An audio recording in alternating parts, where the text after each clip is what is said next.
and shame. They win every debate by calling you names. They're heroes who think that they're victims. Social justice warriors. So if you've been following my channel over the last year and a half, you know I've made multiple videos criticizing anti-SJWs like TheQuartering and Geeks and Gamers and, you know, all these other people.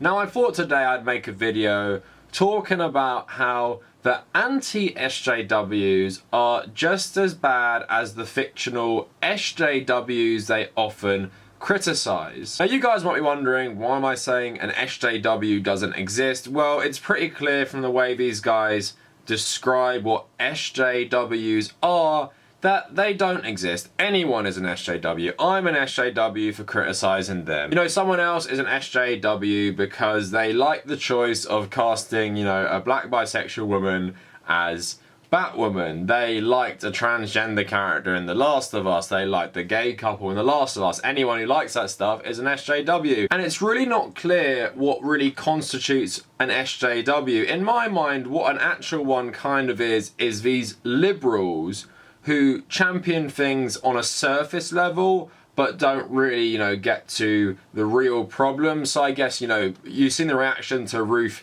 Bader Ginsburg and her passing away, and every liberal is posting a picture on Instagram being like, yes, queen, and all this stuff, while totally ignoring any of the problematic stuff she did. I guess it's the sort of liberal way that they sanitize these figures and promote them as something good. There is also an obvious stereotype in their heads when they're criticizing those people. So take a look at these 3 clips, and I imagine when these anti-SJWs, imagine this fictional SJW, it probably looks like these people. States, President Obama is the ex-president. You want to know why? Because the alternative is a fucking fascist! A fascist is a fascist!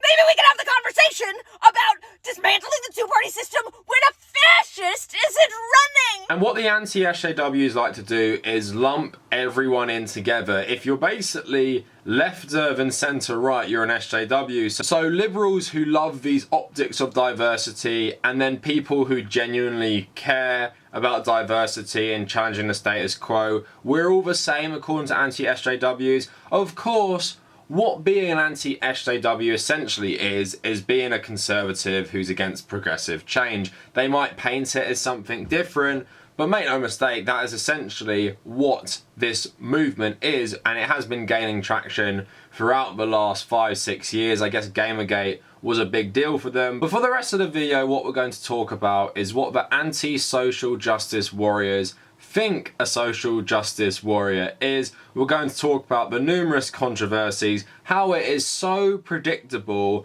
and then we're going to get a bit into motive. You know, are these people just genuine bigots with a massive problem with progressive change, or are they all just doing it for money because they know this stuff does really well on YouTube primarily, but, you know, the internet in general? So fitting in nicely with this topic, this actually came out the other day.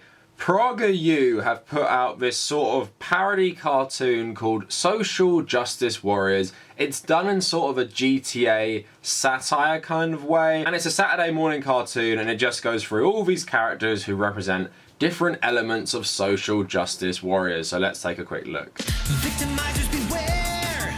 The racist and bigots' greatest nightmare. Social justice warriors. It's the bias response team. If you've been offended, your feelings must be defended. The freedom of expression is a microaggression. Here comes Antifa Freddy. He's always ready to fight fascism with fascism. Starbucks windows don't stand a chance. Ethnic enhancer.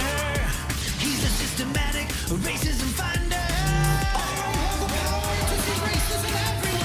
Using the powers of screaming and shame, they win every debate by calling your names. They're heroes who think that they're victims.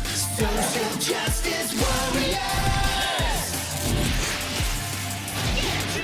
So I think that video is a nice bridge between the old style anti-SJW and the new ones, because this one's touching on things like Antifa, It's touching on things like systemic racism. These things are obviously in the conversation right now. So what I guess the anti-SJW movement has moved on to is, instead of just focusing on entertainment, it often focuses on real world politics, screaming about Antifa being the real fascists, because in the video they say they smash a Starbucks window. You know, that's the worst thing anyone can do.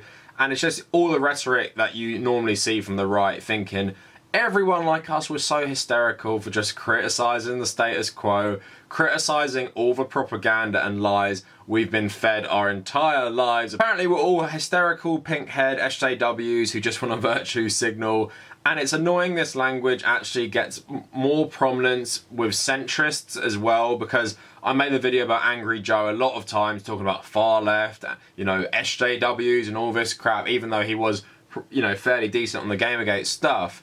It just shows how this sort of narrative they've constructed has become, you know, pretty dominant online. And you can see how YouTube has been a tool for this. So just type in SJWs owned and look at all the stuff that comes up. You know, this channel called SJW Central. So look at these videos, millions of views, SJWs own compilations, and obviously you have people like Jordan Peterson and Ben Shapiro, so supposedly destroying the minds of rabid college SJWs who are just virtue signaling all this stuff. But like I said, this conservative anti-SJW movement has become so predictable. So you guys might remember my video when Ruby Rose stood down as the character of Batwoman, and instead they cast a black bisexual woman. And I remember specifically before I made this video just waiting for the reaction, because they hadn't even made the videos yet, but I was waiting to respond because I knew they would do it. So type in black Batwoman into YouTube, what do you get? So the top search result is tokenized character gets tokenized again. And then Geeks and Gamers, I mentioned him before, woke Batwoman just got even more woke. Someone else, the first black Batwoman, why? Batwoman is white. Batwoman is creatively bankrupt. Why the Batwoman show flopped so badly. So it's just so predictable, and like I said, it's a backlash against progressive change. They will say it's forced diversity. Don't shove diversity down their throats. And I find that extremely ironic, because the comic book, movie, TV genre is so oversaturated with straight white men. It's just boring to keep going over the same types of character. So if you really care about storytelling and narrative, wouldn't you want them to, you know, shake it up a bit and change things? Why would you want to watch the exact same person do the same thing over and over and over again? So let's just watch a quick reaction from the time of what these anti-SJWs really thought of a black bisexual Batwoman. Here we are with a woke character getting even woker. That's the answer. Yeah, our ratings plunged. Nobody liked this show. People made fun of it. So what do? We make it even woker. Because the white liberals, the powerful white liberals, are here to tell you what you need. And they're here to use people's race and their gender and their sexual preferences to push a narrative. So firstly, Geeks and Gamers is talking about white liberals in Hollywood essentially pushing a narrative, pushing their agenda. And obviously, I don't think white liberals really care about diversity so much. What a lot of these, you know, anti-SJWs miss is that people who work at the top of corporations who make choices like this, whether it is, you know, using Colin Kaepernick for the face of Nike, putting a black bisexual Batwoman in, if they're not motivated by trying to be inclusive, they're motivated by, you know, marketing dynamics. So they're obviously trying to appeal to a crowd they think is out there. It's not just, you know, a bunch of people like me sitting in a boardroom thinking, how do I insert my politics into this show? I don't care about anything else. Please just get my political message out there. On a creative level with writers and stuff, I'm sure there are a few people like me who are saying, you know, let's tell more diverse, interesting stories, because let's not just retread the same stuff we've done a million times.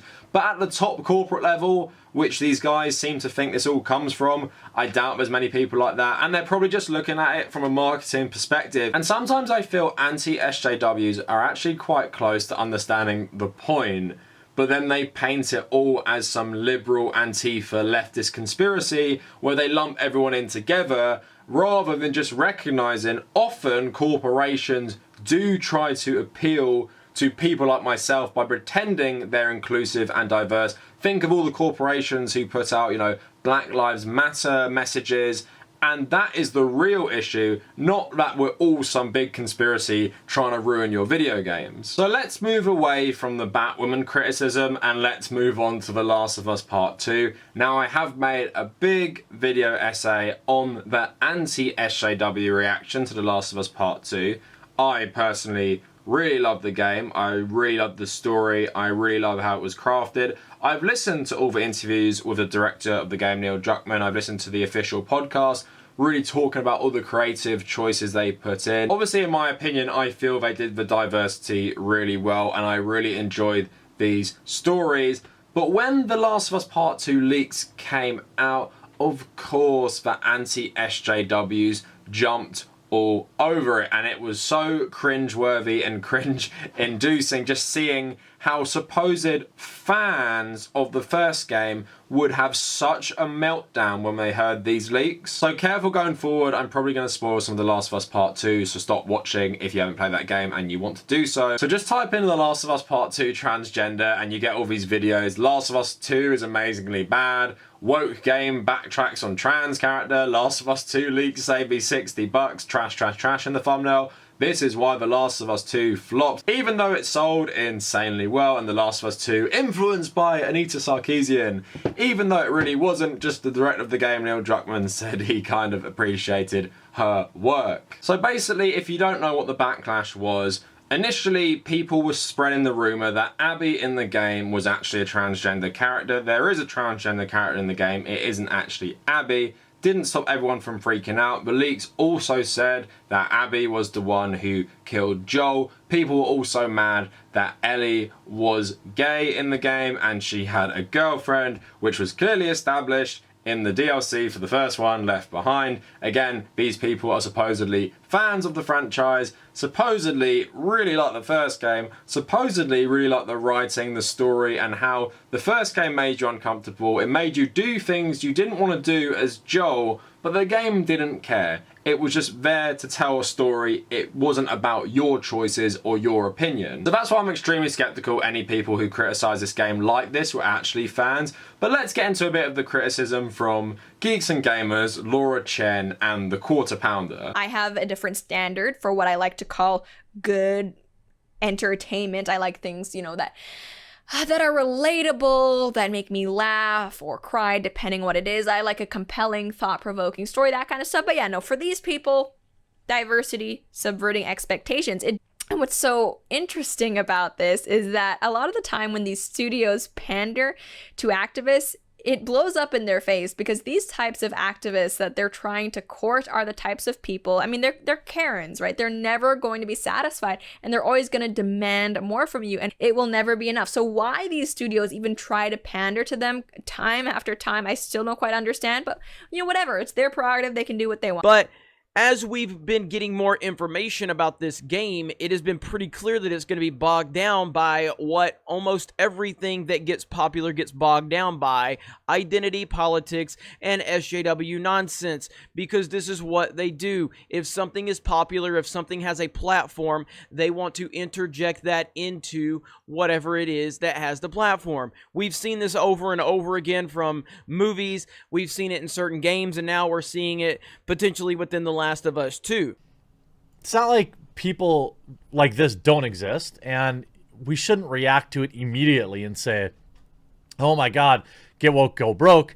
But the context of The Last of Us has been a series of exceedingly woke decisions, including the studio themselves, Naughty Dog, so I guess I can say I'm not surprised. So on top of the fact that the storyline is woke trash, apparently, it's also bad on top of that.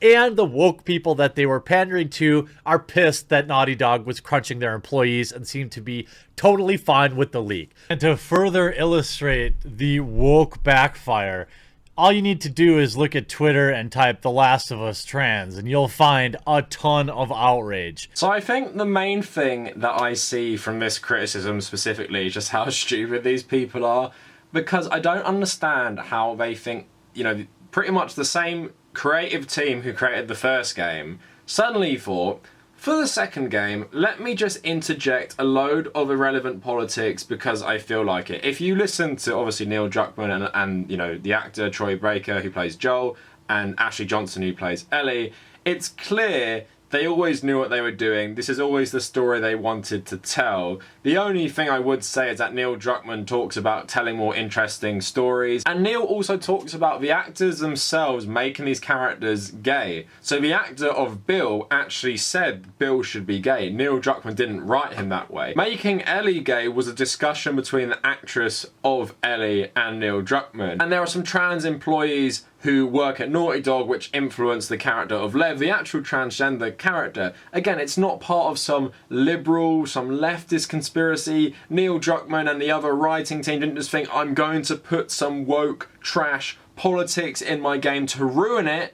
for all the fans of the first game. Of course they didn't do that. So it's just crazy to me that they see this SJW conspiracy behind every corner. It also shows they weren't really paying attention when the first game came out because it showed 2 gay relationships, and this was back in 2013, I think before Gamergate.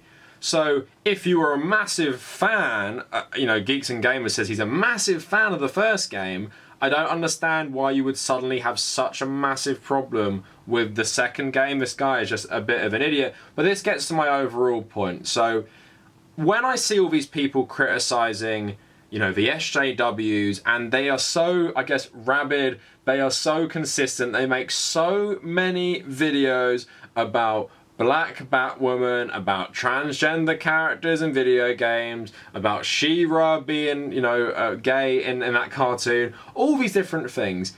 Are they really outraged, or are they just trying to capitalize on, I guess, more general gamer nerd backlash to these things? And I guess it's a combination of both. These people like TheQuartering and Geeks and Gamers, they don't seem that bright. Maybe they do genuinely believe there is some liberal conspiracy to ruin everyone's fun, to ruin everyone's video games and TV shows, just to push our own agenda, just to virtue signal and say, we are better than you, we are better than everyone, and that is basically it. It seems to me they are the very definition of SJW in the sense that they are outraged about everything, they are outraged about any creative decisions, and we're talking about forcing your politics into something. Just because you say you're anti-something doesn't mean you're not pushing your own politics, because if it was down to you, you'd take all this stuff out. If it was down to you, you'd take the gay stuff out of The Last of Us, you'd take the transgender stuff, you'd take the gay stuff and the diversity stuff out of the Batwoman show.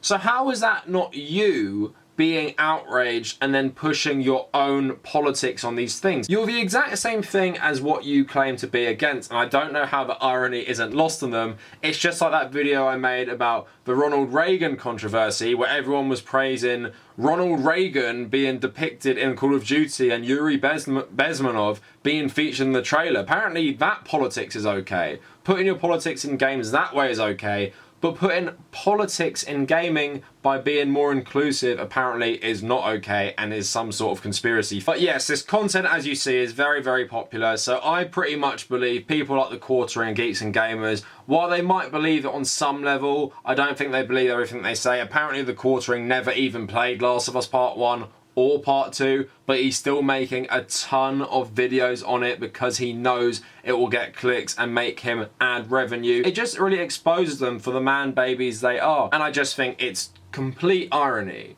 where they will accuse people like me of being some hysterical bluehead SJW because I like The Last of Us Part 2 or I like The Last Jedi, but them making tons of videos crying about it, harassing actors and actresses who feature in these projects. Apparently they're the totally sane ones. They're the ones who will destroy me with facts and logic.